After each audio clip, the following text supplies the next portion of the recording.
Hi medias. இன்றைக்கி வந்து பார்த்திங்கன்னா கபீஸ் குட்டிக்கு வந்து 2வது நாள் ஸ்கூலு. அவனுக்கு என்ன லஞ்ச் பாக்ஸ் கொடுத்து விட்டேன்னு பார்த்தீங்கன்னா கேரட் சாப்பாடும் வாழைப்பழ சிப்ஸும் கொடுத்து விட்டுருந்தேன். அவன் அதை தான் கேட்டான். ஸோ அதனால் அதையே போட்டு கொடுத்துடலாமே அப்படின்ட்டு அதையும் நான் போட்டு கொடுத்து விட்டேன். எல்லாருமே கிளம்பிட்டோம் மீடியாஸ். தம்பிக்கும் சாப்பாடு ஊட்டிட்டேன். ஸ்கூல் கிளம்பிட்டான். கபீஸ் வந்து பார்த்திங்கன்னா இனேஸ் வந்து காலையிலேயே அம்மா கபீஸோட பேக் நான் தான் தூக்கிட்டு வருவேன் அப்படின்னு சொல்லி சொன்னான். இப்போல்லாம் என்னமோ நல்லா தான் பேசிக்கிறாங்க. சாயந்தரம் வந்ததுக்கப்புறம் தான் தெரியும் இவங்களோட அட்டகாசம் என்னங்கிறது. எல்லாருமே கிளம்பிட்டோங்க. இதுக்கப்புறம் வந்து கபீஸ் குட்டியை வேன் ஏற்றி விட்டதுக்கப்புறம் கார்த்திக்கு கால் பண்ணி வர சொல்லிவிட்டு சாப்பிட்டதுக்கப்புறம் நானும் இனேஷும் கார்த்தி 3 பேருமே வேலைக்கு கிளம்பி போயிடுவோம். ஒரு 10 நிமிஷத்துக்கு முன்னாடியே நாங்கள் போயிடுவேன். அங்கே போய் உட்காந்தோன்னே என்ன சொன்னாங்கன்னா, அங்கே பக்கத்தில் ஒரு மரம் இருக்கும் பார்த்தீங்களா, அந்த மரத்தில் ஏதோ பாம்பு இருக்குது அப்படின்னு சொல்லி எல்லாம் வேடிக்கை பார்த்துட்டு நின்றுருந்தாங்க. கபீஸை வேன் ஏற்றுறதுக்குள்ளே அந்த பாம்பை பார்த்துடலான்னு பார்த்தேன். ஆனால் அந்த பாம்பை பார்க்கவே முடியல. அதுக்கப்புறம் சாப்பிட்டுட்டு வேலை கிளம்பி வந்துட்டோம். இங்கே வந்ததுக்கப்புறம் தான் கார்த்தி கம்பி குத்தி கொடுத்தான்.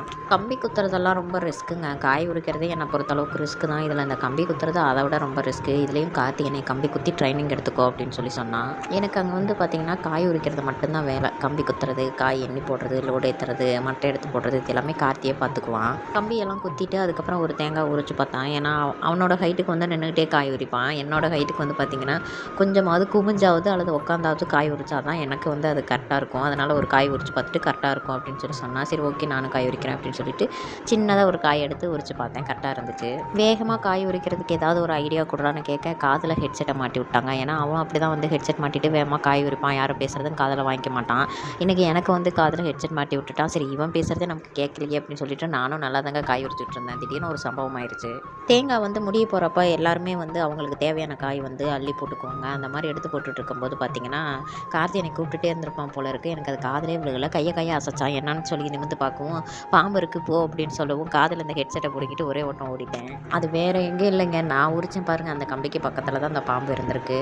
நானும் சரி நல்ல வேலை கொஞ்ச நேரத்துக்கு முன்னாடி கார்த்தி மட்டும் காயை எடுத்து போடாமல் இருந்திருந்தா இன்றைக்கி சம்பவம் தான் ஆகிருக்கும் அப்படின்னு சொல்லிட்டு பார்த்துக்கிட்டே இருந்தேன். அப்புறம் கார்த்தின்ட்டு இந்த மாதிரிலாம் நிறையா வரும். தேங்காய் காலியாக குட்டானு கடியில் வந்து பாம்பு கிடக்கும் அப்படின்னு சொல்லுவோம். புதுசாக நம்ம செட்டில் வந்து பார்த்திங்கன்னா ஒரு 4-5 இந்தி பசங்க வந்து ஜாயின் பண்ணியிருக்காங்க. பழைய ஆளுங்க வந்து கூட்டிகிட்டு வந்திருக்காங்க. அந்த பாம்பு வந்து அந்த பழைய பசங்க வந்து அடிச்சிட்டாங்கங்க, இந்த இந்திக்கார பசங்க. ஏன்னா அது வந்து தேங்காய் உரிக்கிறதுக்கு வந்து முடிய போகிற சமயம் ஒரு தேங்காயிலேருந்து இன்னொரு தேங்காவுக்கு அது மாறி மாறி சுருண்டு படுத்துக்கிட்டே இருந்துச்சுன்னு சொல்லிட்டு அதுக்கப்புறம் அந்த பாம்பை வந்து அடிச்சிட்டாங்க.